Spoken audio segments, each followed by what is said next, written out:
Komunikasi sebagai penyeimbang kreativitas dan berbagai kendala. Pendekatan komunikasi organisasi bisnis. Komunikasi organisasi tidak lain merupakan keseimbangan antara kreativitas dan berbagai kendala yang ada. Komunikasi adalah rangkaian peristiwa yang terjadi karena adanya ketegangan antara kreativitas individu dan kendala organisasi. Hubungan antara karyawan dan organisasi dapat dilihat dari dua perspektif, makro atau mikro.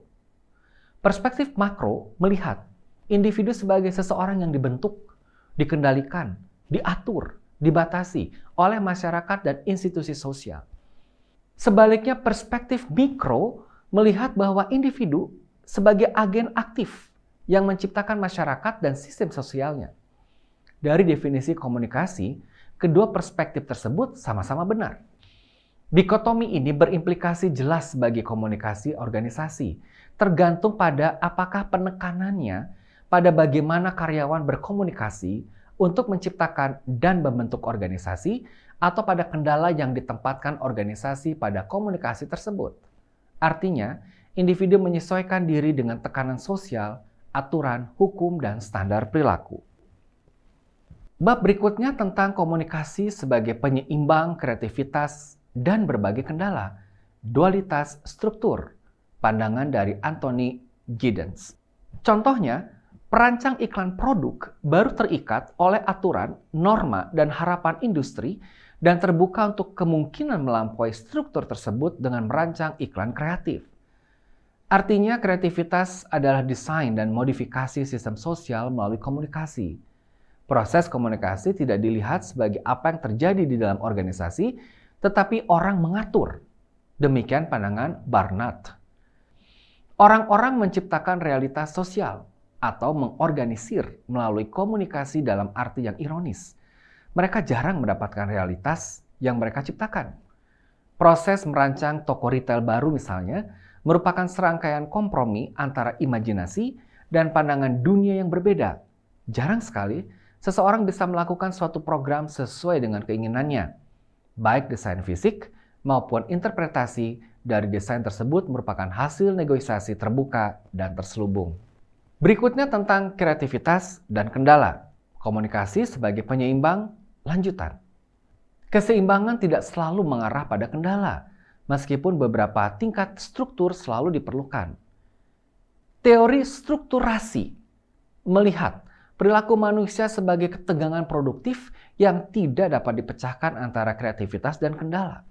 Pemikiran orang, baik dibatasi maupun kreatif, tidak menawarkan karakteristik hubungan antara individu dan masyarakat.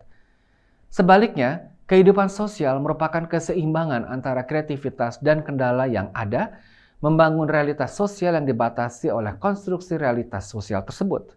Dan keseimbangan dapat dicapai melalui komunikasi. Kabar baiknya, keseimbangan tidak selalu mengarah pada kendala, meskipun beberapa tingkat struktur selalu diperlukan. Berikutnya, kita akan membahas tentang perspektif awal komunikasi organisasi. Ada 4 komponen utama di sini, yaitu komunikasi sebagai pertukaran informasi, komunikasi sebagai proses transaksi, komunikasi sebagai pengendali strategis, komunikasi sebagai penyeimbang kreativitas dan berbagai kendala. Dari 4 komponen tersebut, dapat dilihat di sini 3 pendukungnya, yaitu perbandingan metafora, tujuan, dan ukuran efektivitas. Mari kita urai satu persatu. Komunikasi sebagai pertukaran informasi, metafora seperti pipa atau saluran. Sementara tujuan, menggunakan komunikasi sebagai alat untuk menyelesaikan pekerjaan, di mana ukuran efektivitasnya adalah komunikasi memahami apa yang dimaksudkan oleh komunikator. Sementara komunikasi sebagai proses transaksi, bermetafora dalam bentuk proses. Sementara tujuannya, menyesuaikan pesan pada kebutuhan dan ekspektasi audiens.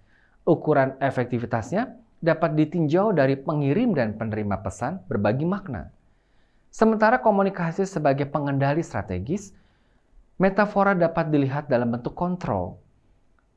Dengan tujuan utama, menyebarkan pesan ambigu untuk memanfaatkan keragaman makna yang sering diberikan orang pada pesan yang sama untuk mengendalikan lingkungan dan mencapai berbagai tujuan. Ukuran efektivitasnya dapat dilihat dari tindakan terkoordinasi dicapai melalui interpretasi makna yang beragam. Dan yang terakhir adalah komunikasi sebagai penyeimbang kreativitas berbagai kendala. Bermetafora dalam format keseimbangan. Tujuannya adalah menyelesaikan ketegangan antara kreativitas individu dan kendali organisasi dalam interaksi dari waktu ke waktu. Ukuran efektivitasnya adalah keseimbangan antara individu yang puas dan komunitas yang solid. Demikian pandangan disampaikan Eisenberg yang disarikan dalam pemaparan ini.